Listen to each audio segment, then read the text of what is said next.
35 ಹೌದು. ಇದು ಲೀಟರ್ ಲೆಕ್ಕ ಇರುತ್ತೆ, ಟನ್ ಲೆಕ್ಕ ಅಲ್ಲ. ಟನ್ ಲೆಕ್ಕ ಅಲ್ಲ, ಇದು ಲೀಟರ್ ಲೆಕ್ಕ. ಅದರಲ್ಲಿ 2 ತರ ಟ್ಯಾಂಕ್ ಬರುತ್ತೆ. ಏನಕ್ಕೆ ಹೋಗುತ್ತೆ ಇದು? ಇದು ಪೆಟ್ರೋಲ್ ಬಂಕಿಗೆ ಹೋಗಿ ಖಾಲಿ ಆಗುತ್ತೆ. ಟ್ಯಾಂಕರ್ ಗಾಡಿ ಎಲ್ಲ ಗಾಡಿ ಇದೇ ಪೆಟ್ರೋಲ್ ಗಾಡಿನೇ ಇರ್ಲಿ, ಬೇರೆ ಪ್ರಾಡಕ್ಟ್ ಹೊಡೆದ್ರು ಈ ಟ್ಯಾಂಕರ್ ಗಾಡಿ ಇದ್ರೆ ಅದ್ರ ಲೈಸೆನ್ಸ್ ಬೇರೆ ಬರುತ್ತೆ. ಅಂದ್ರೆ ಲಿಕ್ವಿಡ್ ಪದಾರ್ಥ ತುಂಬ್ತಾರಲ್ವಾ, ಅದಕ್ಕೆ ಲೈಸೆನ್ಸ್ ಸಪರೇಟ್ ಆಗಿ ಬರುತ್ತೆ. ನಾವು ಒಳ್ಳೆ ಲೋಡಿಂಗು ಅನ್ಲೋಡಿಂಗ್ ಪಾಯಿಂಟ್ ವರೆಗೂ ಇದೇ ಡೀಸೆಲ್ ಅಲ್ಲಿ ಬರಬೇಕು. ಅದರಿಂದ ಇದಕ್ಕೆ ಹೇಗೆ ಡಂಪ್ ಮಾಡ್ತೀರಾ? ಮಿಷನ್ ಇರುತ್ತೆ, ಒಂದು ಈ ಪೈಪ್ ಇದೆ ಅಲ್ವಾ, ಎಲ್ಲಿ ಇದೆ ಅಲ್ಲ, ಈ ಪೈಪಿಗೆ ಅಲ್ಲೊಂದು ಮೋಟರ್ ಇರುತ್ತೆ ಒಳಗಡೆ. ಈ ಪೈಪ್ ಇದೆ ಅಲ್ವಾ, ಈ ಪೈಪ್ ಇಲ್ಲಿ ಅಟ್ಯಾಚ್ ಇರುತ್ತೆ, ಅದನ್ನ ಮಾಡಿ ಕೊಡ್ತಾರೆ. ಇದು ಕೇರಳ, ತಮಿಳುನಾಡು, ಕರ್ನಾಟಕ ಮೂರೇ ಕಡೆ ಅದರಲ್ಲಿ ರಿಯಾಕ್ಟ್ ಆಗುತ್ತೆ. ಇದು ಈ ಟ್ಯಾಂಕ್ MS ಟ್ಯಾಂಕ್ ಇದು ರಿಯಾಕ್ಟ್ ಆಗುತ್ತೆ. ಅದು ಹೋದ್ರೆ ಖಾಲಿ ಮಾಡಿದ್ರೆ ರಿಜೆಕ್ಟ್ ಆಗುತ್ತೆ. ಅವಾಗ ನಮಗೂ ಪ್ರಾಬ್ಲಮ್, ಗಾಡಿ ಮಾಲಕರಿಗೂ ಪ್ರಾಬ್ಲಮ್, ತುಂಬಿದವರಿಗೂ ಪ್ರಾಬ್ಲಮ್. ರೂಲ್ಸ್ ರೆಗ್ಯುಲೇಷನ್ಸ್ ಇದೆ ಅಲ್ವಾ, ನಿಮಗೆ ಡ್ರೈವರ್ ಆದವ್ರಿಗೆ ಏನಾದ್ರು ಇದು ಬೆನಿಫಿಟ್ ಇದೆ ಇದರಿಂದ? ಅಂದ್ರೆ ನಿಮಗೆ ಇನ್ಶೂರೆನ್ಸ್ ಏನಾದ್ರು ಇದೆಯಾ? ಇನ್ಶೂರೆನ್ಸ್ ಇರುತ್ತೆ. 60 ಮೇಲೆ ಓಡಲ್ಲ. ಇದ್ರ 40,000 KL ಇದೆ ಅಲ್ವಾ ಟ್ಯಾಂಕ್ ಅಲ್ಲಿ ಕೆಪಾಸಿಟಿ. ಅದು ಎಷ್ಟು ರೇಂಜ್ ಲೋಡ್ ಇರ್ಬೋದು? ಅದರಲ್ಲಿ ಕಾಸ್ಟ್ ತುಂಬಾ ಇದೆ. ಎಷ್ಟಿರ್ಬೋದು? ಅದು ಬಿಲ್ ಅಲ್ಲಿ ಇರುತ್ತೆ. Costly material. ಅದ್ರ ಟ್ಯಾಕ್ಸ್ 20 ಲಕ್ಷ ಮೇಲಿದೆ. ಯಾವ್ದು? ಈ GST. ನಿಮಗೆ ಲೋಡಿಂಗ್ ಮಾಡುವಾಗ ಏನಾದ್ರು ಸೇಫ್ಟಿ ಏನಾದ್ರು ಕೊಡ್ತಾರಾ? ಏನ್ ಕೊಡ್ತಾರೆ?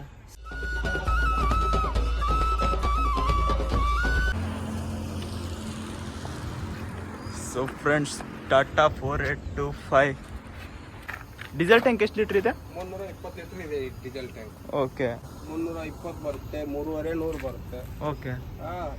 ಇದು AdBlue DEF ಇದು 60 ಲೀಟರ್ ಬರುತ್ತೆ. 60 ಲೀಟರ್. ಲೈಲನ್ ಗಾಡಿಯಲ್ಲಿ 20 ಇದೆ. 20. ಲೈಲನ್ ಗಾಡಿಯಲ್ಲಿ ಅದು ಜಾಸ್ತಿ ಮಾಡಿದ್ರೆ ಡವರ್ಗೆ ಪ್ರಾಬ್ಲಮ್ ಇಲ್ಲ. ಅದು ಒಂದು ಬಕೆಟ್ ಮಾತ್ರ ಹಿಡಿಯೋದು. 1000 ಕಿಲೋಮೀಟರ್ ಹೋಗುತ್ತೆ, ಮತ್ತೆ ಅವಾಗ ಹಾಕ್ಲೇಬೇಕು. ಇದು ಆದ್ರೆ ಜಾಸ್ತಿ ಓಡುತ್ತೆ. ಅದರಿಂದ ಎಷ್ಟು ಮೈಲೇಜ್ ಬರುತ್ತೆ? ಅದರಿಂದ ಪಿಕಪ್ ಜಾಸ್ತಿ ಬರುತ್ತೆ. ಪಿಕಪ್ ಅಂತ ಇರೋದು ಇದು ಲಿಫ್ಟ್. ಇದು ಲಿಫ್ಟ್ ಎಕ್ಸೆಲ್. ಇದರಲ್ಲಿ ಡಬಲ್ ಲಿಫ್ಟ್ ಬರುತ್ತಲ್ಲ, ಬರುತ್ತೆ. ಯಾವ್ದು ಬೆಸ್ಟ್? ಟ್ಯಾಂಕರ್ ಗಾಡಿಯಲ್ಲಿ double lift best. Double lift. ಇದು ಸಿಂಗಲ್ ಲಿಫ್ಟ್. ಇದು ಸಿಂಗಲ್ ಲಿಫ್ಟ್. ಬಾಡಿ ಗಾಡಿ ಓಪನ್ ಬಾಡಿ ಇರುತ್ತಲ್ವಾ, ಅದರಲ್ಲಿ ಡಬಲ್ ಲಿಫ್ಟ್ ಬೆಸ್ಟ್.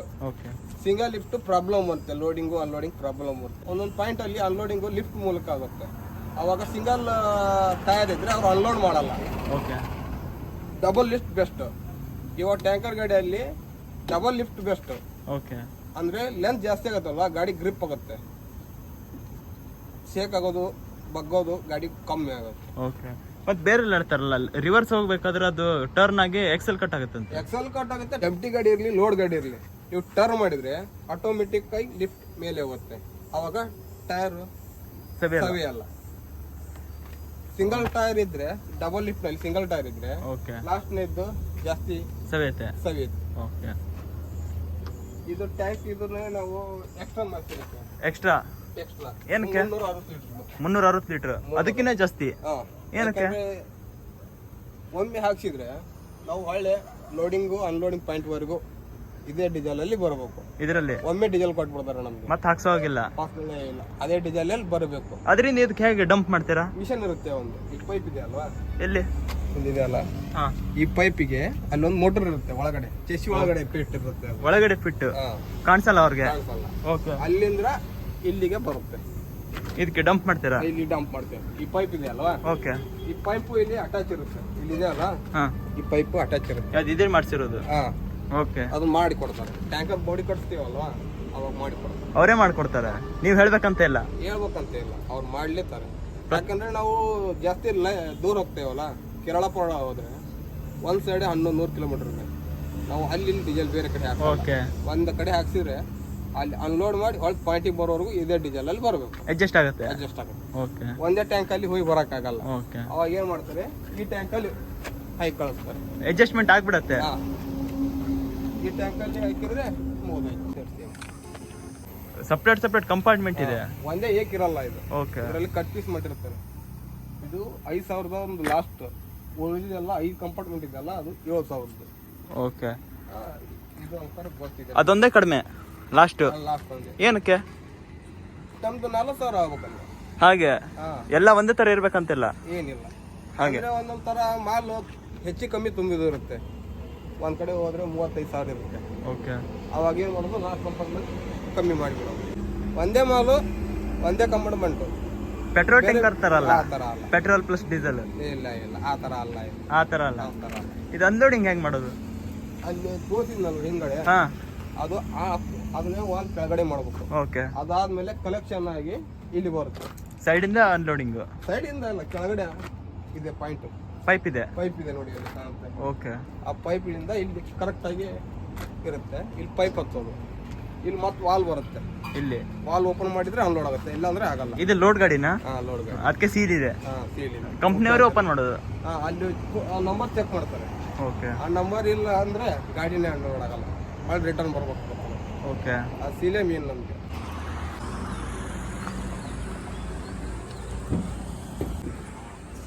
ಫ್ರೆಂಡ್ಸ್, ಇವಾಗ ನಮ್ಮ ಜೊತೆ ಇದ್ದಾರೆ ಬಾಸು ಬೈ ಇದ್ದಾರೆ. Welcome by. Okay, welcome by. ಇದು ಸಿಗ್ನಾ ಗಾಡಿನಾ? ಗಾಡಿಯಲ್ಲಿ ಟಾಟಾ ಗಾಡಿನೇ ಬೆಸ್ಟ್. ಬೆಸ್ಟ್. ಲೈಲ್ಯಾಂಡ್ಗಿಂತ ಜಾಸ್ತಿ ಪಿಕಪ್ ಬರುತ್ತೆ.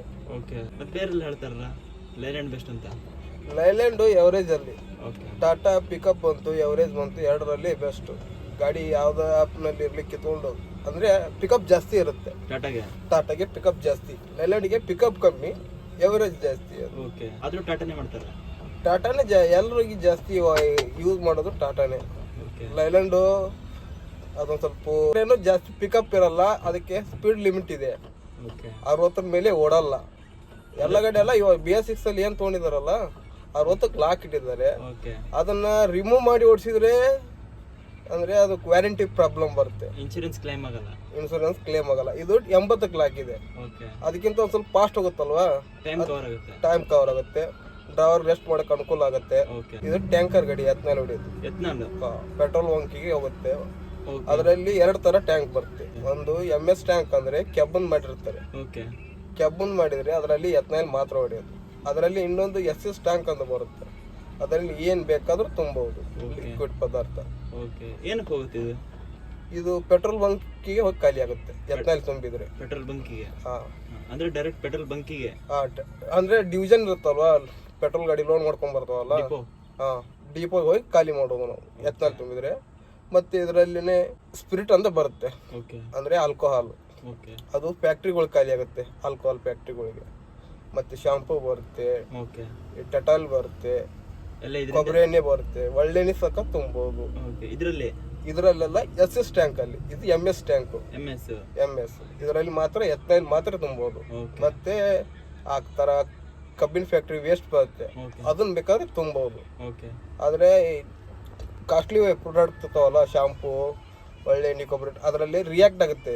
ಇದು ಈ ಟ್ಯಾಂಕ್ MS ಟ್ಯಾಂಕ್ ಇದು ರಿಯಾಕ್ಟ್ ಆಗುತ್ತೆ. ಅದು ಹೋದ್ರೆ ಖಾಲಿ ಮಾಡಿದ್ರೆ ರಿಜೆಕ್ಟ್ ಆಗುತ್ತೆ. ಅವಾಗ ನಮಗೂ ಪ್ರಾಬ್ಲಮ್, ಗಾಡಿ ಮಾಲಕರಿಗೂ ಪ್ರಾಬ್ಲಮ್, ಪ್ರಾಡಕ್ಟ್ ತುಂಬಿದವರಿಗೂ ಪ್ರಾಬ್ಲಮ್. ಈ ತರ ಪ್ರಾಬ್ಲಮ್ ಬರುತ್ತೆ. MS ಟ್ಯಾಂಕ್ ಅಲ್ಲಿ ಜಾಸ್ತಿ ವೇಸ್ಟೇಜ್ ಮಾಲ್ ತುಂಬೋದು ಜಾಸ್ತಿ, ಯಾಕಂದ್ರೆ ಎತ್ತಲ್ಲಿ ತುಂಬಬಹುದು, ಅದು ನಡೆಯುತ್ತೆ. ಒಂದ್ಸಾರಿ ಟ್ಯಾಂಕ್ ಕಟ್ಸಿದ್ರೆ ಎಷ್ಟು ವರ್ಷ ಬರ್ಬೋದು ಇದು? ಇದು MS ಟ್ಯಾಂಕ್ ಕಟ್ಟಿದ್ರೆ ಒಂದು 3-4 ವರ್ಷ ಬರ್ಬೋದು ಅಷ್ಟೇ. ಆದ್ಮೇಲೆ ಮತ್ತೆ ರಿಮೂವ್ ಮಾಡೋದು. ಅಂದ್ರೆ ಅವಾಗ ಮೆಟೀರಿಯಲ್ ಪ್ರಾಡಕ್ಟ್ ಸ್ಟ್ರೆಂತ್ ಕಮ್ಮಿ ಹಾಕೋತ ಬರುತ್ತೆ. SS ಆಗಲ್ಲ, ಅದು ಜಾಸ್ತಿ ಬರುತ್ತೆ. 7 ವರ್ಷವರೆಗೂ ಏನು ಪ್ರಾಬ್ಲಮ್ ಬರಲ್ಲ. ಆದ್ರೆ ಪ್ಯೂರ್ ಸ್ಟೀಲ್ ಅದು. ಪ್ಯೂರ್ ಸ್ಟೀಲ್, ಯಾವ ಜೊತೆ ರಿಯಾಕ್ಟ್ ಆಗಲ್ಲ ಅದು. ಇದು ರಿಯಾಕ್ಟ್ ಆಗುತ್ತೆ. ಅಂದ್ರೆ ಜಂಗ್ ಬಿಡುತ್ತಲ್ವಾ, ಇವಾಗ ಖಾಲಿ ಮಾಡ್ಕೊಂಡ್ ಬರ್ತಾ ಇರ್ತೀವಿ, ಅದು ಕ್ಲೈಮೇಟಿಗೆ ರಿಯಾಕ್ಷನ್ ಆಗುತ್ತೆ. ಇದು ಅದು SS ಟ್ಯಾಂಕ್ ರಿಯಾಕ್ಷನ್ ಆಗಲ್ಲ. ಎಷ್ಟು ಲೀಟರ್ ಬರುತ್ತೆ ಇದು? ಇದು 40,000 40,000 ಓಕೆ. ಇದಕ್ಕೆ ಮತ್ತೆ 35 ಟನ್ ಕೆಪಾಸಿಟಿ ಬರುತ್ತಲ್ಲ ಈ ಗಾಡಿಗೆ? 35 ಹೌದು. ಇದು ಲೀಟರ್ ಲೆಕ್ಕ ಇರುತ್ತೆ, ಟನ್ ಲೆಕ್ಕ ಅಲ್ಲ. ಟನ್ ಲೆಕ್ಕ ಅಲ್ಲ, ಇದು ಲೀಟರ್ ಲೆಕ್ಕ. ಹಾಗೆ ಇದು ಲೀಟರ್ಸ್ 40 ಅಂದ್ರೆ ಅದು 16 ವೀಲ್ ಅಂದ್ರೆ 35 ಅದು ಬಾಡಿ ಗಾಡಿಗೆ. ಅಂದ್ರೆ ಮೆಟೀರಿಯಲ್ದು ವೇಟ್ ಕರೆಕ್ಟ್ ಆಗಿರುತ್ತೆ. ಇದು ಮೆಟೀರಿಯಲ್ ವೇಟ್ ಕರೆಕ್ಟ್ ಆಗಿರಲ್ಲ, ಲೀಟರ್ ಮೇಲೆ ಬರುತ್ತೆ. ಲೀಟರ್ಗೆ ಕೆಜಿಗೆ ಫರಕ್ ಬರುತ್ತೆ. ಹಾಗಾಗಿ ಇದು 32 ಟನ್ ಬರುತ್ತೆ. 40 KL ಅಂದ್ರೆ 32 ಟನ್ ಬರುತ್ತೆ. ಓಕೆ. ಅಂದ್ರೆ ಗ್ರಾಸ್ ವೆಹಿಕಲ್ ವೇಟ್ ಗಿಂತ ಕಡಿಮೆನೇ ಬರುತ್ತೆ. ಓಕೆ. ಟ್ಯಾಂಕ್ ಜಾಸ್ತಿ ವೇಟ್ ಇರುತ್ತೆ? ಟ್ಯಾಂಕ್ ಜಾಸ್ತಿ ವೇಟ್ ಇರುತ್ತೆ. ಎಷ್ಟು ಬರುತ್ತೆ ಖಾಲಿ ಗಾಡಿ? 14 ಟನ್ ಬರುತ್ತೆ. ಬರೀ ಖಾಲಿ ಗಾಡಿನೇ? ಖಾಲಿ ಗಾಡಿ 14 ಟನ್, 14.5 ಟನ್. ಹೊಸ ಗಾಡಿ ಹೇಗಿರುತ್ತೆ ಜಾಸ್ತಿ ಬರುತ್ತೆ, ಹೇಗೆ ವಯಸ್ಸಾಗುತ್ತಾ ಹೋಗುತ್ತೆ ಆ ತರ ಕಮ್ಮಿ ಆಗುತ್ತೆ. ಟ್ಯಾಂಕ್ ಸ್ಟ್ರೆಂತ್ ಕಡಿಮೆ ಆಗ್ತಾ ಬರುತ್ತೆ. ಓಕೆ. ಇದು ಒಂದ್ಸಾರಿ ಲೋಡ್ ಮಾಡಿದ್ರೆ ಎಷ್ಟು ದಿನಕ್ಕೆ ಹೋಗಿ ಬರ್ತೀರಾ? ಅದು ಹೇಳಕ್ಕಾಗಲ್ಲ, ಅದು ನಮ್ಮ ಅಲ್ಲಿ ಗಾಡಿ ಮೂವ್ಮೆಂಟ್ ಮೇಲೆ ಅನ್ಲೋಡಿಂಗ್ ಪಾಯಿಂಟ್ ಅಲ್ಲಿ ಜಾಸ್ತಿ ಗಾಡಿ ಇದ್ರೆ ಲೇಟ್ ಆಗಿ ಕಾಲುತ್ತೆ. ಓಕೆ. ಒಂದು ಮಂತ್ನೂ ಆಗ್ಬೋದು, ಒಂದು ವೀಕ್ನೂ ಆಗ್ಬೋದು, ಒಂದೇ ದಿನದಲ್ಲಿ ಖಾಲಿ ಆಗ್ಬೋದು. ಅದು ಅಲ್ಲಿ ಮೂವ್ಮೆಂಟ್ ಮೇಲೆ ಗೊತ್ತಾಗುತ್ತೆ. ಹಾಗೆ ಎಲ್ಲೆಲ್ಲಿ ಹೋಗುತ್ತೆ ಇದು? ಕೇರಳ, ತಮಿಳ್ನಾಡು, ಕರ್ನಾಟಕ, ಮೂರೇ ಕಡೆ. ಆಲ್ ಇಂಡಿಯಾ ಹೋಗಲ್ಲ? ಆಲ್ ಇಂಡಿಯಾ ಹೋಗಲ್ಲ. ಅಂದ್ರೆ ನಿಮ್ ಗಾಡಿ ಅಷ್ಟೇ? ನಮ್ ಟ್ರಾನ್ಸ್ಪೋರ್ಟ್ ಮಾತ್ರ. ಮತ್ ಬೇರೆ ಟ್ರಾನ್ಸ್ಪೋರ್ಟ್ ಇದೆ, ಅವು ಜಾಸ್ತಿ ಕಡೆ ಆಲ್ ಇಂಡಿಯಾ ಓಡಾಡಿರ್ತವೆ, ಜಾಸ್ತಿ ಇಲ್ಲ. ಓಕೆ. ನಿಮ್ದೆಷ್ಟು ಗಾಡಿ ಇದೆ? ನಮ್ದು 13 ಗಾಡಿ ಇದೆ. 13 ಗಾಡಿ ಇದೆ. ಟ್ಯಾಂಕಿಗೆಲ್ಲ ಸ್ಟಿಕ್ಕರ್ ಹೊಡೆದಿರೋ ನಿಮ್ದೇ ಕಂಪ್ನಿದ? ಅಂದ್ರೆ ಇದು ನಿರಾಲಿ ಅಂದ್ರೆ ಕಂಪ್ನಿ ಗಾಡಿ. ಓಕೆ. ಅಟ್ಯಾಚ್ ಇರುತ್ತೆ ಇದು ಶುಗರ್ ಕಂಪ್ನಿಗೆ. ಅವ್ರ ಕಡೆ ಹೋದ್ರೆ ಇದು ಲೋಡ್ ಆಗಿ ಬರುತ್ತೆ. ಒಂದೇ ಕಂಪ್ನಿಯಿಂದ. ಅವ್ರ ಫ್ಯಾಕ್ಟ್ರಿ ಜಾಸ್ತಿ ಇದೆ, ಆ ಫ್ಯಾಕ್ಟ್ರಿಯಲ್ಲಿ ಕ್ವಿಕ್ ಲೋಡ್ ಆಗುತ್ತೆ. ಓಕೆ. ಮತ್ತೆ ಬೇರೆ ಕಡೆ ಲೋಡ್ ಆಗಲ್ಲ? ಬೇರೆ ಕಡೆನೂ ಮಾಡ್ಬೋದು, ಆದ್ರೂ ಅವ್ರದ್ದು ಮಾಲ್ ಇದ್ದಾಗ ಅವ್ರದ್ದೇ ಹೊಡಿಬೇಕು. ಅವ್ರು ಬಿಟ್ಟರು ಬೇರೆ ಕಡೆ ಹೋಗುವಂತಿಲ್ಲ. ಟೆಂಡರ್ ತರ ಅವ್ರಿಗೆ ಗಾಡಿ ಅವ್ರಿಗೆ ಕೊಟ್ಟಿರೋ ಹಾಗೆ ಫ್ಯಾಕ್ಟ್ರಿಗೆ. ಅಂದ್ರೆ ಬಂದ್ ಒಳ್ಳೆ ಲೋಡ್ ಮಾಡಿ ಕೊಡ್ತಾರೆ ನಮಗೆ. ಎಲ್ಲೂ ಹಾಲ್ಟಿಂಗ್ ಆಗಲ್ಲ? ಹಾಲ್ಟಿಂಗ್ ಆಗುತ್ತೆ, ಹಾಲ್ಟಿಂಗ್ ಇಲ್ಲದೆ ಗಾಡಿನೇ ಇಲ್ಲ. ಈ ಕಂಪ್ನಿ ಈಗ ಎತ್ನಾಲ್ ಗಾಡಿ ಯಾವುದೇ ಕಂಪ್ನಿದಿರ್ಲಿ, ಹಾಲ್ಟಿಂಗ್ ಇಲ್ಲದೆ ಗಾಡಿನೇ ಇಲ್ಲ ಎಲ್ಲ. ಲೋಡಿಂಗ್ ಆದ್ರೂ ಹಾಲ್ಟಿಂಗ್ ಆಗುತ್ತೆ, ಅನ್ಲೋಡಿಂಗ್ ಆಗುವಾಗೂ ಹಾಲ್ಟಿಂಗ್ ಆಗುತ್ತೆ. ಓಕೆ. ಹಾಲ್ಟಿಂಗ್ ಇಲ್ಲದೆ ಯಾವ್ದು ಮೂವ್ಮೆಂಟೇ ಇಲ್ಲ. ಹಾಲ್ಟಿಂಗ್ ಇಲ್ಲದೆ. ನೀವು ಡ್ರೈವಿಂಗ್ ಫೀಲ್ಡಿಗೆ ಬಂದು ಎಷ್ಟು ವರ್ಷ ಆಯ್ತು? ನಾವು 2014 ಡ್ರೈವಿಂಗ್ ಬಂದಿದ್ವಿ. ಇವಾಗ 11 ವರ್ಷ. ಯಾವ ತರ ಗಾಡಿ ಓಡಿಸಿದ್ದೀರಾ? ನಾವು ಜಾಸ್ತಿ ಬೋಡಿ ಗಾಡಿ ಓಡಿಸಿರೋದು. ಅಂದ್ರೆ ಯಾವ ಲೈನ್? ನಾವು ಬಾಗಲಕೋಟೆ, ಬಳ್ಳಾರಿ, ಬೆಳಗಾವು, ಗುಲ್ಬರ್ಗ, ಹುಬ್ಳಿ, ಮಂಗಳೂರು ಈ ತರ ಹೋಗಿದ್ವಿ. ಸ್ಟೀಲು, ಸ್ಲ್ಯಾಗು ಈ ತರ ತುಂಬಿದ್ವಿ. ಆ ತರ. ಅದಕ್ಕೆ ಬಿಟ್ಟು ಟ್ಯಾಂಕರಿ ಬಂದಿದ್ದು? ಅದು ಅಲ್ಲಿ ಮೂವ್ಮೆಂಟ್ ಡೌನ್ ಆಯ್ತು, ಅಂದ್ರೆ ಲೋಡಿಂಗ್ ಅನ್ಲೋಡಿಂಗ್ ಪ್ರಾಬ್ಲಮ್ ಆಗ್ತಾ ಹೋಯ್ತು. ಅದಕ್ಕೆ ಟ್ಯಾಂಕರ್ ಗಾಡಿ ಬಂದಿದ್ದೀವಿ. ಯಾವ ಚೆನ್ನಾಗಿದೆ? ಬಾಡಿ ಗಾಡಿ ಹೊಡೆದ್ರೆ ಊರ್ ಮೇಲೆ ಅಡ್ಡಾಡ್ಬೋದು. ಓಕೆ. ಇದು ಹಾಗಲ್ಲ, ಇದು ಬಂದ್ರೆ 3 ತಿಂಗಳ 6 ತಿಂಗಳ ಆಗ್ಬೋದು ಮನೆಗೆ ಹೋಗ್ಬೇಕಂದ್ರೆ. ಇವಾಗ ಎಷ್ಟು ತಿಂಗಳ ಡ್ಯೂಟಿ ಮಾಡ್ತಿದ್ದೀರಾ? ಇವಾಗ ನಾನು 3 ತಿಂಗಳಾಯ್ತು. ಕಂಪಲ್ಸರಿ ಆಗಿಲ್ಲ, ಮನೇಲಿ ಏನಾದ್ರು ಪ್ರಾಬ್ಲಮ್ ಅಂದ್ರೆ ಬಿಟ್ಟು ಹೋಗ್ಬೋದು, ಏನು ಇಲ್ಲ ಅಂದ್ರೆ ರನ್ನಿಂಗ್ ನಲ್ಲೇ ಇರೋದು. ಇವಾಗ ನೀವು ಲೀವ್ ಹಾಕಿದ್ರಂದ್ರೆ ಬೇರೆ ಡ್ರೈವರ್ ಬರ್ತಾರಾ? ಬರ್ತಾರೆ, ಇದ್ದಾರೆ, ಸ್ಪೇರ್ ಇದ್ದಾರೆ? ಸ್ಪೇರ್ ಇರ್ತಾರೆ, ಸ್ಪೇರ್ ಇಲ್ಲದೆ ಇರಲ್ಲ. ಒಬ್ರೇ ಓಡಿಸ್ತೀರಾ? ಆದ್ರೆ ಒಬ್ರೇ ಇದೆ ಗಾಡಿಗೆ. ಅಂದ್ರೆ ಇನ್ನೊಬ್ರು ಜೊತೆಲಿದ್ರೆ ಮಲ್ಕೊಳಕ್ ಪ್ರಾಬ್ಲಮ್ ಆಗುತ್ತೆ. ಕ್ಯಾಬಿನ್ ಚಿಕ್ಕದಾಗತ್ತಲ್ವಾ? ಡ್ರೈವರ್ಗೆ ಒಬ್ರಿಗೆ ರೆಸ್ಟ್ ಮಾಡೋಕೆ ಇರೋದು. ಇದು ಕಂಪನಿ ಕ್ಯಾಬಿನ್? ಓಕೆ. ಆದ್ರೆ ಕಟ್ಸಿರೋ ಇನ್ನೊಂದು ನ್ಯಾಮ್ಕಲ್ ಬಾಡಿ ಬರುತ್ತೆ, ಅದರಲ್ಲಿ ಇನ್ನೂ ಹೆಲ್ಪರ್ಗೆ ಮಲ್ಕೊಳಕ್ ಜಾಗ ಮಾಡ್ಕೋಬಹುದು. Double bed. ಅದು ತಾವೇ ರೆಡಿ ಮಾಡಿರ್ತಿರ್ತಾರೆ, ಹ್ಯಾಂಡ್ ಮೇಡ್. ಇದು ಕಂಪ್ನಿದಾಗತ್ತಲ್ವಾ, ಅಷ್ಟು ಕಂಪ್ನಿದು ಒಬ್ಬನ್ಗೆ ಡ್ರೈವರ್ಗೆ ಅಷ್ಟೇ ನೋಡಿಕೊಂಡಿರ್ತಾರೆ. ಇದು AC cabin? AC cabin first ಬಂದಿರೋದು BS6 ಅಲ್ಲಿ. ಅದಾದ್ಮೇಲೆ ಇನ್ನೊಂದು ವೇರಿಯಂಟ್ ಬಂದಿದೆ, 4830 ಬಂದಿದೆ. ಸ್ಟೇರಿಂಗ್ ಚೇಂಜ್ ಮಾಡಿದಾನೆ ಅದು? ಹೌದು, ಲುಕ್ ಚೇಂಜ್ ಮಾಡಿದಾನೆ. ಸ್ಟೇರಿಂಗ್ ಕಾರ್ ತರ ಕೊಟ್ಟಿದ್ದಾನೆ. ಸ್ವಲ್ಪ ಎಲ್ಲ ಹೆಡ್ಲೈಟ್ ಕೆಳಗಡೆ, ಡೋರ್ ಕೆಳಗಡೆ ಹೆಡ್ಲೈಟ್ ಕೊಟ್ಟಿದ್ದಾನೆ. ಪಾರ್ಕಿಂಗ್ದು ಅದು ಬೇರೆ ಸ್ವಲ್ಪ ಅಪ್ಡೇಟ್ ಮಾಡಿದ್ದಾನೆ, ಅದನ್ನ ಅಪ್ಡೇಟ್ ಮಾಡಿದ್ದಾನೆ. ಇದಕ್ಕಿಂತ ಸ್ವಲ್ಪ ಪಿಕಪ್ ಜಾಸ್ತಿ, ಅದು ಸ್ವಲ್ಪ ಹಾರ್ಸ್ ಪವರ್ ಜಾಸ್ತಿ ಇದೆ. ಇದು ಕಮ್ಮಿ ಇದೆ. ಪಿಕಪ್ ಜಾಸ್ತಿ ಇದ್ರೆ ಗಾಡಿ ರನ್ನಿಂಗ್ ಜಾಸ್ತಿ ಆಗುತ್ತೆ. ನಮಗೆ ಮೈಲೇಜ್ ಏನ್ ಪ್ರಾಬ್ಲಮ್ ಬರಲ್ಲ, ಯಾಕಂದ್ರೆ ಅಪ್ ಅಲ್ಲಿ ಇದು ಸ್ವಲ್ಪ ಲೇಟ್ ಆಗಿ ಹೋಗುತ್ತೆ, ಗೇರ್ ತಿನ್ನುತ್ತೆ. ಅದು ಪಿಕಪ್ ಜಾಸ್ತಿ ಇರೋದ್ರಿಂದ ಜಲ್ದಿ ಹತ್ತಿ ಹೋಗ್ಬಿಡುತ್ತೆ, ಅದು ಅಲ್ಲಿ ಡೀಸೆಲ್ ಕವರ್ ಆಗುತ್ತೆ. ಇದು ಜಾಸ್ತಿ ಪಿಕಪ್ ಲೇಟ್ ಆಗಿ ತಗೊಂಡು ಗೇರ್ ತಿಂದ್ರೆ ಅದೇನಾಗುತ್ತೆ, ಡೀಸೆಲ್ ಜಾಸ್ತಿ ಕುಡಿಯುತ್ತೆ. ಅದೇ ಕಡಿಮೆ ಡೀಸೆಲ್ ಅಲ್ಲಿ ಪಿಕಪ್ ಜಾಸ್ತಿ ಬರುತ್ತಲ್ವಾ, ಅದು ಅಪ್ ಹತ್ತಿದ್ರೆ ಬೇಗ ಹೋಗಿಬಿಡುತ್ತೆ. ಅಲ್ಲೇ ಡೀಸೆಲ್ ಕವರ್ ಆಗಿ ಜಾಸ್ತಿ ಬರುತ್ತೆ. ಒಂದ್ 10 ಲೀಟರ್ ಫರಕ್ ಬರುತ್ತೆ ಅಷ್ಟೇ, 10ರಿಂದ 20 ಲೀಟರ್. ಅದಕ್ಕೆ ಏನ್ ಫರಕ್ ಇಲ್ಲ. ಇದು ನಿಮ್ಗೆ ಕಂಪನಿಯಲ್ಲಿ ಕೇಳ್ತಾರ ಎಷ್ಟು ಲೀಟರ್ ಡೀಸೆಲ್ ಎವರೇಜ್ ಬರ್ಬೇಕಂತ? ಟಾರ್ಗೆಟ್ ಇರುತ್ತೆ. ಅವ್ರು ಎಷ್ಟಿದೆ? ಅವ್ರದ್ದು 3 ಬರ್ಬೋದು, ಇಲ್ಕ 3-4 ಬಂದ್ರೆ ಅವ್ರು ಏನು ಪ್ರಾಬ್ಲಮ್ ಮಾಡಲ್ಲ. ಲೋಡ್ ಗಾಡಿ ಆಯ್ತು, ಎಂಟಿ ಗಾಡಿ ಎರಡು ಕೂಡಿ ಹಿಡಿತಾರೆ. ಕಂಪಲ್ಸರಿ ಬರ್ಲೇಬೇಕು. ಅದು ಬರ್ಲಿಲ್ಲ ಅಂದ್ರೆ ಸ್ವಲ್ಪ ಕಿರಿಕಿರಿ ಮಾಡ್ತಾರೆ. ಪೇಮೆಂಟ್ ಕಟ್ ಮಾಡ್ತಾರ? ಏನ್ ಪೇಮೆಂಟ್ ಕಟ್ ಮಾಡಲ್ಲ, ರಿಕ್ವೆಸ್ಟ್ ಮಾಡ್ಕೋತಾರೆ, ನೋಡಿ ಹಿಡಿಯಪ್ಪ ಗಾಡಿ ಅಂತ. ಹಾಗೆ ಒಂದ್ ಸರೌಂಡಿಂಗ್ ಎಷ್ಟು ಲೀಟರ್ ಡೀಸೆಲ್ ಬೇಕಾಗುತ್ತೆ? ಇದು ಕಿಲೋಮೀಟರ್ ಮೇಲೆ ಇರುತ್ತೆ, ನಮ್ದು ಟಾರ್ಗೆಟ್ ಇರುತ್ತೆ. ಇವಾಗ ಬಾಗಲಕೋಟೆಯಲ್ಲಿ ಲೋಡಿಂಗ್ ಇದೆ, ಅಲ್ಲಿ ಲೋಡ್ ಆದ್ರೆ ಬೆಂಗಳೂರಿಗೆ ಲೋಡ್ ಆಯ್ತು ಅಂತ ತಿಳ್ಕೊಳ್ಳಿ, 380 ಲೀಟರ್ ಕೊಡ್ತಾರೆ ಕಂಪ್ನಿಯಿಂದ. ಕಂಪ್ನಿಯಿಂದನೇ ಕೊಡ್ತಾರೆ, ಅದರಲ್ಲಿ ಹೋಗಿ ಬರ್ಬೇಕು. ಅಲ್ಲಿ ಬಾಗಲಕೋಟೆಯಿಂದ ಮತ್ತೆ ಬೇರೆ ಕಡೆ ಲೋಡಿಂಗ್ ಹೋದ್ರೆ ಮತ್ತೆ ಅದಕ್ಕೆ ಡೀಸೆಲ್ ಬೇರೆ ಕೊಡ್ತಾರೆ. ಇಂಡಿಯಂಟ್ ಅಂದ್ರೆ ನಾವು ಡೀಸೆಲ್ ಅಂತ ಕರಿತೀವಿ, ನೀವು ಇಂಡಿಯಂಟ್ ಅಂತ ಕರಿಬಹುದು, ನಾವು ಡೀಸೆಲ್ ಅಂತ ಕರಿತೇವೆ. ಅದನ್ನ ಎಲ್ಲಿಂದ ಮತ್ತೆ ಕಿಲೋಮೀಟರ್ ಜಾಸ್ತಿ ಇದ್ರೆ ಲೋಡಿಂಗ್ ಪಾಯಿಂಟ್, ಅಲ್ಲಿ ಮತ್ತೆ ಬೇರೆ ಡೀಸೆಲ್ ಕೊಡ್ತಾರೆ. ಒಂದ್ ಸೈಡ್ ಲೋಡ್, ಒಂದ್ ಸೈಡ್ ಎಂಟಿ. ಏನಕ್ಕೆ ಅಲ್ಲಿಂದ ಮತ್ತೆ ಲೋಡ್ ಆಗಲ್ಲ? ಯಾಕಂದ್ರೆ ಆ ಕಡೆ ಇರಲ್ಲ ನಮ್ದು ಲೋಡಿಂಗ್. ನಮ್ದು ಏನಿದ್ರು ಬಾಗಲಕೋಟೆ ಗಾಡಿ ಇದು, ಬಾಗಲಕೋಟೆಲೆ ಲೋಡ್ ಆಗೋದು. ಇದಕ್ಕೆ ಸೀಸನ್ ಅಂತ ಇದೆಯಾ ಈ ಗಾಡಿಗೆ? ಸೀಸನ್ ಇದೆಯಲ್ಲ, ಯಾವ ಟೈಮಲ್ಲಿ? ಶುಗರ್ ಫ್ಯಾಕ್ಟ್ರಿಗಳು ಸ್ಟಾರ್ಟ್ ಆಗ್ತಾವಲ್ಲ, ಓಕೆ. ಅವಾಗ ಭರ್ಜರಿ ಮೂವ್ಮೆಂಟ್ ಇದು. ಸ್ಟಾಕ್ ಆಗಿರ್ತನಕರೇನು ಲೇಟ್ ಆಗುತ್ತೆ. ಸ್ಟಾಕ್ ಇರುತ್ತಲ್ವಾ, ಸ್ಟಾಕ್ ಖಾಲಿವರೆಗೂ ಲೋಡಿಂಗ್ ಇರುತ್ತೆ. ಸ್ಟಾಕ್ ಕಮ್ಮಿ ಆದ್ಮೇಲೆ ಬೇರೆ ಫ್ಯಾಕ್ಟ್ರಿಗಳಲ್ಲಿ ಲೇಟಾಗಿ ಖಾಲಿ ಆಗ್ತಾ ಇರುತ್ತೆ, ಆ ಫ್ಯಾಕ್ಟ್ರಿಗೆ ಹೋಗ್ತೇವೆ. ಅದಾದ್ಮೇಲೆ ಬಂದ್ ಆಗುತ್ತೆ. ಗಾಡಿ ಸ್ಟಾಪ್ ಮಾಡೋದಿಲ್ಲ? ಗಾಡಿ ಸ್ಟಾಪ್ ಮಾಡಲ್ಲ, ಗಾಡಿ ಸ್ಟಾಪ್ ಆಗಲ್ಲ. ಮತ್ತಿಲ್ಲ ಅಂದ್ರೆ ಮತ್ತೆ ಬೇರೆ ಕಡೆ ಕಳಿಸ್ತಾರೆ. ಹಾಗೆ. ಹಾ, ಎಲ್ಲೇ ಹೋಗಿದ್ರು 3 ಸ್ಟೇಟ್ಗೆ?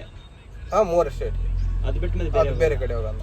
ಹಾಗೆ. ಹಾ, ಅವಾಗ ಏನಾದ್ರೂ ಮೂವ್ಮೆಂಟ್ ಸಿಕ್ಕರೆ MP ಹೋಗ್ಬೋದು. ಎಲ್ಲಿಂದ? ಅಲ್ಲಿಂದ ಹೊಳ್ಳಿ ಇಲ್ಲಿಗೆ ಬರೋದು, ತಮಿಳ್ನಾಡು ಕೇರಳ ಇಲ್ಲಿಗೆ ಬರೋದು. ಅಲ್ಲಿಂದ ಲೋಡ್ ಮಾಡೋದು, ಆ ಕಡೆ ಮೂವ್ಮೆಂಟ್ ಇಲ್ಲಿ ಬಂದಾದ್ರೆ ಆ ಕಡೆ ಮೂವ್ಮೆಂಟ್ ಸ್ಟಾರ್ಟ್ ಆಗುತ್ತೆ. MP ಕಡೆ, ಅಲ್ಲಿಂದ ಈ ಕಡೆ ಬರೋದು. ಓಕೆ. ಈ ಗಾಡಿ ಪೂರ್ತಿ ಕಟ್ಸ್ಕೊ ಬರ್ಲಿಕ್ಕೆ ಎಷ್ಟು ರೇಟ್ ಆಗುತ್ತೆ? 50 ಮೇಲೆ ಹೋಗ್ತಾರೆ. ಬರೀ ಕ್ಯಾಬಿನಿಗೆ ಚೆಸ್ಸಿಗೆ ಅಷ್ಟೇನಾ? ಚೆಸ್ಸಿನೇ 40 ಮೇಲೆ ಇದೆ. 40 ಮೇಲೆ? ಅದು ಟ್ಯಾಂಕಿಗೆ 7 ಲಕ್ಷ ಹೋಗುತ್ತೆ, 6 ರಿಂದ 7 ಲಕ್ಷ. ಇದು ಸ್ವಲ್ಪ ಲಾಂಗ್ ಚೆಸ್ಸಿ ಅಲ್ವಾ? Long chess. ಈ ಕೇರಳ ರೋಡಿಗೆ ನಡೆಯಲ್ಲ ಅಂತ? ಕೇರಳ ನೋಡಿ ನಡೆಯುತ್ತೇನೆ, ಅಂದ್ರೆ ಟೈಮಿಂಗ್ ಇರುತ್ತೆ, ಆ ಟೈಮಿಂಗ್ ನೋಡಿ ಹೋಗ್ತೇವೆ ನಾವು. ಇವಾಗ ನಾವು ಕೇರಳಕ್ಕೆ ಹೋಗ್ಬೇಕಂದ್ರೆ ಮಂಗಳೂರು ಮೇಲೆ ಹೋದ್ರೆ ಪ್ರಾಬ್ಲಮ್ ಆಗುತ್ತೆ, ನಾವು ಬೆಂಗಳೂರು ಮೇಲೆ ಹೋಗ್ತೇವೆ. ಹಾಗೆ. ಅಲ್ಲಿ ಏನು ಟ್ರ್ಯಾಕ್ ಜಾಸ್ತಿ ಅಗಲ ಇದೆ. ಮಂಗಳೂರಲ್ಲಿ ಹೋದ್ರೆ ಸ್ವಲ್ಪ ಪ್ರಾಬ್ಲಮ್ ಆಗುತ್ತೆ, ಅಂದ್ರೆ ಗಾಡಿ ಹೋಗುತ್ತೆ, ಸ್ವಲ್ಪ ಹುಷಾರಾಗಿ ಹೋಗ್ಬೇಕು. ಚಿಕ್ಕ ರೋಡ್. ಹಾಗೆ. ಗಾಡಿ ಕಟಾನ್ ಕಡಿ ಎರಡೇ ಗಾಡಿ ಹೋಗೋದು. ಓಕೆ. ಇದ್ರ 40,000 KL ಇದೆ ಅಲ್ವಾ ಟ್ಯಾಂಕ್ ಅಲ್ಲಿ ಕೆಪಾಸಿಟಿ? ಅದು ಎಷ್ಟು ರೇಂಜ್ ಲೋಡ್ ಇರ್ಬೋದು ಅದರಲ್ಲಿ? ಕಾಸ್ಟ್ ತುಂಬಾ ಇದೆ. ಎಷ್ಟಿರ್ಬೋದು? ಅದು ಬಿಲ್ಲಲ್ಲಿ ಇರುತ್ತೆ 2 ಕೋಟಿ ಇರುತ್ತೆ. 2 ಕೋಟಿದು 116 ವೀಲಿಗೆ ಅಷ್ಟು ಕಾಸ್ಟ್ಲಿ ಮೆಟೀರಿಯಲ್. ಅದ್ರ ಟ್ಯಾಕ್ಸೇ 20 ಲಕ್ಷ ಮೇಲಿದೆ. ಯಾವ್ದು? ಈ GST. ಈ 16 ವೀಲ್ ಲಾರಿದು ಲೋಡಿಂಗ್ ಕೆಪಾಸಿಟಿ ಇದೆ, GST ಇದೆ, 20 ಲಕ್ಷ ಇದೆ. ಇವಾಗ ಬೈ ಚಾನ್ಸ್ ಏನ್ ರೋಡಲ್ಲಿ ಏನೋ ಪ್ರಾಬ್ಲಮ್ ಆಯ್ತಂದ್ರೆ ಯಾರು ಇನ್ಶೂರೆನ್ಸ್ ಇದೆ ಇದಕ್ಕೆ? ಇನ್ಶೂರೆನ್ಸ್ ಇರುತ್ತೆ ಮಾಲಿಗೆ. ಇನ್ಶೂರೆನ್ಸ್ ಇಲ್ದೇನೆ ಹೊರಗಡೆ ಹಾಕಲ್ಲ ಗೇಟ್ ಅಲ್ಲಿ. ಓಕೆ. Load insurance. ಇದು ಟೈಮಿಂಗ್ ಲೋಡ್ ತರ ಅಲ್ಲ? ಟೈಮಿಂಗ್ ಏನಿಲ್ಲ. ಟೈಮಿಂಗ್ ನಮ್ಮ ಡ್ರೈವರ್ ಮೇಲೆ. ಒಂದು ಜಾಸ್ತಿ ರೆಸ್ಟ್ ಮಾಡೋನಿದ್ರೆ ಸ್ವಲ್ಪ ಲೇಟ್ ಆಗಿ ಹೋಗ್ತಾನೆ, ಅಂದ್ರೆ ಒಂದಿನ ಲೇಟ್ ಆಗಿ ಹೋಗ್ಬೋದು ಅಷ್ಟೇ, ಮತ್ತೇನು ಭಾಳ ಫರಕ್ ಆಗಲ್ಲ. ಒಬ್ನು ಡ್ರೈವರ್ ಏನ್ ಮಾಡ್ತಾನೆ, ಜಾಸ್ತಿ ನಿದ್ದೆಗೆಟ್ಟು ಹೊಡಿಯೋರು ಇರ್ತಾರೆ, ಅವರು ಸ್ವಲ್ಪ ಬೇಗ ಹೋಗ್ತಾರೆ, ಅಂದ್ರೆ ಅಲ್ಲಿ ಹೋಗಿ ರೆಸ್ಟ್ ಸಿಗುತ್ತೆ ಅಂತ. ಅಲ್ಲೇ ಹೋಗಿ ಮುಟ್ಟಿದ್ರೆ ಗಾಡಿ ಸೇಫ್ಟಿ ಆಗಿರುತ್ತೆ, ಡ್ರೈವರ್ಗೆ ರೆಸ್ಟ್ ಆರಾಮಾಗಿ ಮಾಡಬಹುದು. ಪಾರ್ಕಿಂಗ್ ಇರುತ್ತಲ್ವಾ, ಪಾರ್ಕಿಂಗ್ ನಲ್ಲಿ ಹಾಕಿದ್ರೆ ರೆಸ್ಟ್ ಜಾಸ್ತಿ ಸಿಗುತ್ತೆ. ಇಲ್ಲಿ ರೋಡ್ ಮೇಲೆ ರಿಸ್ಕ್ ಜಾಸ್ತಿ ಇರುತ್ತೆ, ಯಾರು ಬಂದ್ರು ಕೂದ್ಬಹುದು, ಅಂದ್ರೆ ಸೇಫ್ಟಿ ಜಾಗದಲ್ಲಿ ಹಾಕಿರ್ತೀವಿ. ಟೈಮಿಂಗ್ ಸುಮಾರು ಇದ್ರೆ ಯಾರು ಏನ್ ಬೇಕಾದ್ರೂ ಮಾಡಬಹುದು. ಆ ತರ ಆಗಿ ಡ್ರೈವರ್ ಏನ್ ಮಾಡ್ತಾನೆ, ಜಾಸ್ತಿ ರೆಸ್ಟ್ ಸಿಗ್ಲಿ ಅಂತ ಹೋಗಿ ಮುಡ್ತಾನೆ. ಒಬ್ಬರು ಕೇರ್ಲೆಸ್ ಇರ್ತಾರೆ, ಆರಾಮಾಗಿ ಹೋಗೋಣ ಅಂತ. ಒಬ್ರು ರೋಡ್ ಮೇಲೂ ಏನೋ ಹುಷಾರಾಗಿ ಹೋಗ್ತಾರೆ, ಹೀಗಾಗಿ ಒಬ್ಬೊಬ್ರು ಲೇಟ್ ಆಗಿ ಹೋಗ್ತಾರೆ. ಈ ಎಥನಾಲ್ ಟ್ಯಾಂಕ್ ಡ್ರೈವರ್ ಆಗುವವನಿಗೆ ಏನೆಲ್ಲ ಕೆಪಾಸಿಟಿ ಇರಬೇಕು? ಅಂದ್ರೆ ಹೆವಿ ಲೈಸೆನ್ಸ್ ಇರ್ಬೇಕು, ಅದ್ರ ಜೊತೆ ಇನ್ನೊಂದು ಹಜಾರ್ ಸರ್ಟಿಫಿಕೇಟ್ ಅಂತ ಬರುತ್ತೆ. ಅಂದ್ರೆ ಪೆಟ್ರೋಲ್ ಟ್ಯಾಂಕರ್ ಗಾಡಿ ಮಾತ್ರನೇ. ಪೆಟ್ರೋಲಿಯಂ ಇದಕ್ಕೆ ಬರುತ್ತೆ? ಪೆಟ್ರೋಲಿಯಂ ಮತ್ತು ಟ್ಯಾಂಕರ್ ಗಾಡಿ ಎಲ್ಲ ಗಾಡಿ. ಇದೇ ಪೆಟ್ರೋಲ್ ಗಾಡಿನೇ ಇರ್ಲಿ, ಬೇರೆ ಪ್ರಾಡಕ್ಟ್ ಹೊಡೆದ್ರು ಈ ಟ್ಯಾಂಕರ್ ಗಾಡಿ ಇದ್ರೆ ಅದ್ರ ಲೈಸೆನ್ಸ್ ಬೇರೆ ಬರುತ್ತೆ. ಅಂದ್ರೆ ಲಿಕ್ವಿಡ್ ಪದಾರ್ಥ ತುಂಬ್ತಾರಲ್ವಾ, ಅದಕ್ಕೆ ಲೈಸೆನ್ಸ್ ಸಪರೇಟ್ ಆಗಿ ಬರುತ್ತೆ, ಕಂಪಲ್ಸರಿ ಬೇಕೇ. ಅದಿಲ್ಲ ಅಂದ್ರೆ ಅನ್ಲೋಡಿಂಗ್ ಪಾಯಿಂಟ್ ಲೋಡಿಂಗ್ ಪಾಯಿಂಟ್ ಅಲ್ಲಿ ಪ್ರಾಬ್ಲಮ್ ಆಗುತ್ತೆ. ಅದೆಲ್ಲಿ ಮಾಡ್ತಾರೆ? ಅದು ಬೆಂಗಳೂರಲ್ಲಿದೆ. ಬೆಂಗಳೂರಿಗೆ ಹೋಗಿ ಅಲ್ಲಿ ಹೋಗಿ ಟ್ರೈನಿಂಗ್ ತಗೋತಾರೆ, 3 ದಿನ ಟ್ರೈನಿಂಗ್ ಇರುತ್ತೆ. ಅಂದ್ರೆ ಅವ್ರು ಗಾಡಿ ಕೊಡ್ತಾರಾ? ಗಾಡಿನೂ ಕೊಡ್ತಾರೆ. ಅಂದ್ರೆ ಯಾವ ತರ ಗಾಡಿ ಕೊಡ್ತಾರೆ? ಇದು ತರನೇ 6 ವೀಲ್. ಅದು ಕೊಟ್ಟು ಟೆಸ್ಟ್ ನೋಡ್ತಾರೆ. ಅದ್ರ ಬಗ್ಗೆ ನಾಲೆಜ್ ಹೇಳ್ತಾರೆ, ಯಾವ ತರ ಸೇಫ್ಟಿ ಇರಬೇಕು, ಯಾವ ತರ ಸೇಫ್ಟಿ ಗಾಡಿ ಮಾಡಬೇಕು, ಅನ್ಲೋಡ್ ಮಾಡುವಾಗ ಏ ತರ ಮಾಡಬೇಕು, ಲೋಡಿಂಗ್ ಮಾಡುವಾಗ ಯಾವ ತರ ಇರಬೇಕು ಅಂತಾರೆ, ಎಲ್ಲ ಸೇಫ್ಟಿ ಬಗ್ಗೆ ಹೇಳ್ತಾರೆ. ಅಂದ್ರೆ ನಿಮಗೆ ಲೋಡಿಂಗ್ ಮಾಡುವಾಗ ಏನಾದ್ರು ಸೇಫ್ಟಿ ಇರುತ್ತೆ. ಏನ್ ಕೊಡ್ತಾರೆ? ಅಂದ್ರೆ ರೋಪ್ ಮೇಲೆ ಬೆಲ್ಟ್ ಕೊಡ್ತಾರೆ, ಸೇಫ್ಟಿ ಬೆಲ್ಟ್ ನಿಮ್ಗೆ ಡ್ರೈವರ್ಸಿಗೆ. ಯಾರೇ ಟ್ಯಾಂಕ್ ಮೇಲೆ ಹತ್ಬೇಕು ಮೇಲೂ ಆ ಬೆಲ್ಟ್ ಹಾಕೊಳ್ಳೇಬೇಕು, ಕಂಪಲ್ಸರಿ. ಹಾಕಿದ್ರೆ ಗಾಡಿ ಮೇಲೆ ಹತ್ಸೋದೇ ಇಲ್ಲ. ಅದನ್ನ ಹಾಕಿಸ್ಕೊಂಡೆ ಗಾಡಿ ಮೇಲೆ ಹೋಗಿ ಅದ್ರ ಟ್ಯಾಂಕ್ ಕ್ಯಾಪ್ ಇರುತ್ತಲ್ವಾ ಲೋಡಿಂಗ್ ಮಾಡೋಕೆ, ಅಲ್ಲಿ ಪೈಪ್ ಇರುತ್ತೆ, ಅದು ಪ್ರಾಡಕ್ಟ್ ಹಾಕೋಕೆ. ಆ ಪ್ರಾಡಕ್ಟ್ ಹಾಕಕ್ಕೆ ಆ ಸೀಟ್ ಬೆಲ್ಟ್ ಹಾಕೊಂಡೇನೆ, ಆ ಬೆಲ್ಟ್ ಹಾಕೊಂಡೇನೆ ಹತ್ಬೇಕು. ಅದು ಇಲ್ದೇನೆ ಹತ್ತಿಸಿಕೊಡಲ್ಲ ಇಲ್ಲಿ ಹೋದ್ರು. ಇದಕ್ಕೆ ಇಷ್ಟೆಲ್ಲ ರೂಲ್ಸ್ ರೆಗ್ಯುಲೇಷನ್ಸ್ ಇದೆ ಅಲ್ವಾ, ನಿಮಗೆ ಡ್ರೈವರ್ ಆದವ್ರಿಗೆ ಏನಾದ್ರು ಇದು ಬೆನಿಫಿಟ್ ಇದೆ ಇದರಿಂದ? ಅಂದ್ರೆ ನಿಮ್ಗೆ ಇನ್ಶೂರೆನ್ಸ್ ಏನಾದ್ರು ಇದೆಯಾ? ಇನ್ಶೂರೆನ್ಸ್ ಇರುತ್ತೆ. ಗಾಡಿ ಸ್ಟೇರಿಂಗ್ ಮುಟ್ಟಿದ್ರೆ ಸಾಕು, ನಮ್ದು ಇನ್ಶೂರೆನ್ಸ್ ರನ್ನಿಂಗ್ ಏನೇ. ಗಾಡಿ ಮೇಲೆ ಬಂದ್ವಿ ಅಂದ್ರೆ ನಮ್ಗೆ ಇನ್ಶೂರೆನ್ಸ್ ಇರುತ್ತೆ. ಅಂದ್ರೆ ವೆಹಿಕಲ್ ಇನ್ಶೂರೆನ್ಸ್. ವೆಹಿಕಲ್ ಇನ್ಶೂರೆನ್ಸ್ ನಾವು ಪ್ರೈವೇಟ್ ನಾವು ಮಾಡ್ಸ್ಕೊಂಡಿರ್ತೇವೆ. ನೀವು ಮಾಡಿಸಿದೀರಾ? ನಾವು ಮಾಡ್ತೀವಿ. ಓಕೆ. ಮಂತ್ಲಿ ಎಷ್ಟು ಕಟ್ತೀರಾ? ಮಂತ್ಲಿ ಇರಲ್ಲ, ಇರುತ್ತೆ. ಅಂದ್ರೆ ಎಷ್ಟು ಕಟ್ತೀರಾ? 1,000 ಇರುತ್ತೆ ಅಷ್ಟೇ. ಎಷ್ಟು ಕ್ಲೈಮ್ ಆಗುತ್ತೆ? ಅದು 20 ಹೇಳ್ತಾರೆ, 20 ಲಕ್ಷ ಹೇಳ್ತಾರೆ. ಓಕೆ. ಅಂದ್ರೆ ಗೌರ್ಮೆಂಟ್ ಅಂದು? ಗೌರ್ಮೆಂಟ್. ಓಕೆ. ಡ್ರೈವರ್ಗಳಿಗೆ ದುಡ್ಡು ಬೇಕಂದ್ರೆ ಈಗ ಅಂದ್ರೆ ಮನೆ ಬಿಟ್ಟು ಬಂದ್ರೆ ದುಡ್ಡು ಸಿಗುತ್ತೆ. ಓಕೆ. ಇಲ್ಲ ನಾವು ಮನೆಯಲ್ಲಿ ಇರ್ಬೇಕಂದ್ರೆ ಚಿಕ್ಕ ಗಾಡಿ ಓಡಿಸಿದ್ರೆ ಒಳ್ಳೇದು. ಅಲ್ಲಿ ಲೋಕಲ್ ಅಲ್ಲಿ? ಓಕೆ. ಮನೆನೂ ಆಗ್ಬೇಕು, ಸಂಸಾರನೂ ಆಗ್ಬೇಕಂದ್ರೆ ಚಿಕ್ಕ ಗಾಡಿ. ಇಲ್ಲ ನಮ್ಗೆ ದುಡ್ಡು ಜಾಸ್ತಿ ಬೇಕಂದ್ರೆ ಮನೆ ಮಠ ಬಿಟ್ಟು ದೊಡ್ಡ ಗಾಡಿ ಬಂದ್ರೆ ಮನೆ ಮಠ ಅಂತ ಹೋಗೋಂತಿಲ್ಲ. ಓಕೆ. ಇದರಲ್ಲಿ ನಿಮ್ಗೆ ಸಮಸ್ಯೆ ಅಂತ ಅಂದ್ರೆ ಏನ್ ಬರುತ್ತೆ? ಸಮಸ್ಯೆ ಅಂದ್ರೆ ನಮ್ಗೆ ಜಾಸ್ತಿ ರನ್ನಿಂಗ್ ಆಗ್ತಲ್ವಾ, ಟೈರ್ ಸಮಸ್ಯೆ ಜಾಸ್ತಿ. ಬ್ಲಾಸ್ಟ್ ಆಗುತ್ತಾ? ಜಾಸ್ತಿ. ಬೇಸಿಗೆಯಲ್ಲಿ ತುಂಬಾ ಬ್ಲಾಸ್ಟ್ ಆಗುತ್ತೆ. ಬೇಸಿಗೆಯಲ್ಲಿ? ಬೇಸಿಗೆಯಲ್ಲಿ ನಮ್ಗೆ ತೊಂದರೆ ಭಾಳ. ಓಕೆ. ಮಳೆಗಾಲದಲ್ಲಿ ಬ್ರೇಕ್ ಪ್ರಾಬ್ಲಮ್ ಆಗುತ್ತೆ. ಇದಕ್ಕೆ ಅಂದ್ರೆ ಬ್ರೇಕ್ ಜಲ್ದಿ ಹೊಡೆದ್ರು ನಿಂತ್ಕೊಳ್ಳಲ್ಲ ಗಾಡಿ, ಯಾಕಂದ್ರೆ ನೀರ್ ಇರುತ್ತಲ್ವಾ, ಟೈರ್ ಗ್ರಿಪ್ ಆಗಿ ಹಿಡ್ಕೊಳ್ಳಲ್ಲ. ಈ ತರ ಒಂದ್ ಸ್ವಲ್ಪ ಲೇಟ್ ಆಗುತ್ತೆ. ಒಂದ್ ಲೆಕ್ಕಕ್ಕೆ ಚಳಿಗಾಲದಲ್ಲಿ ಬೆಸ್ಟ್. ಯಾವುದೇ ಪ್ರಾಬ್ಲಮ್ ಇರಲ್ಲ. ಡಿಸೆಂಬರ್ ಟೈಮಲ್ಲಿ ಅಂದ್ರೆ ರಾತ್ರಿ 12 ಗಂಟೆವರೆಗೂ ಗಾಡಿ ಹೊಡೋದು, ಎಲ್ಲಾದ್ರೂ ಸೈಡ್ ಸೇಫ್ಟಿ ಜಾಗದಲ್ಲಿ ಹಾಕೊಂಡು ಮತ್ ಬೆಳಿಗ್ಗೆ ಕಿದ್ದರೆ ಗಾಡಿ ಯಾವುದೇ ಪ್ರಾಬ್ಲಮ್ ಬರಲ್ಲ. ಯಾಕಂದ್ರೆ ಬೆಳಿಗ್ಗೆ ಅಂದ್ರೆ ಸೂರ್ಯ ಪ್ರಾಬ್ಲಮ್ ಇರಲ್ಲ, ಟೈರ್ ಗರ್ಮ್ ಆಗುತ್ತೆ ಅನ್ನೋಕ್ಕಾಗಲ್ಲ. ಈ ತರ ಸ್ವಲ್ಪ ಚಳಿಗಾಲದಲ್ಲಿ best. Okay. Thank you so much.